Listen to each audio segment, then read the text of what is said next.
కల్కి సిల్క్ అనమాట. ఇది కల్కి సిల్క్ మనకి ఎలా ఉందండి, ఇది ప్యూర్ సిల్క్ లా ఉంది. చాలా చాలా అంటే చాలా బాగుంది ఫ్యాబ్రిక్. ఇది మీకు వీడియోలో మరి తెలీదు, నాకు అది అలా నేను పట్టుకున్న ఈ ఫీల్ మీకు తెలియదే అని అనుకుంటున్నాను అనమాట. నేను చాలా బాగుంది, ప్యూర్ సిల్క్ లానే ఉంది.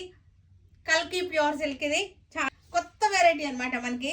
ఇది బ్లౌజ్ వచ్చేసరికి మనకి 2950. బ్యూటిఫుల్గా ఉంది, అస్సలు నలగట్లేదు. శారీ లైట్ వెయిట్గా ఉంది, స్మూత్గా సాఫ్ట్గా ఉంది. ఇంకేం కావాలి మనకి, ఇంతకన్నా క్వాలిటీస్ ఇంకేం కావాలి మనకి. ఆ కలర్స్ కూడా ఎలా ఉన్నాయంటే మనకి కొత్త కలర్స్ వచ్చేసి క్లాసీ కలర్స్. ఇది బ్లౌజ్, శారీ ఇలా వచ్చేసి బ్లౌజ్ ఇలా వచ్చింది కదా, బాగుంటుంది. ఈ కలర్స్ కూడా అన్నీ కూడా కొత్త కలర్స్ తీశారు, కొత్త శారీస్ కొత్త కలర్స్ తీశారు. అన్ని బోర్డర్స్ పళ్ళు బ్లౌజ్ అన్నీ కూడా సేమే ఉంటున్నాయి మనకి.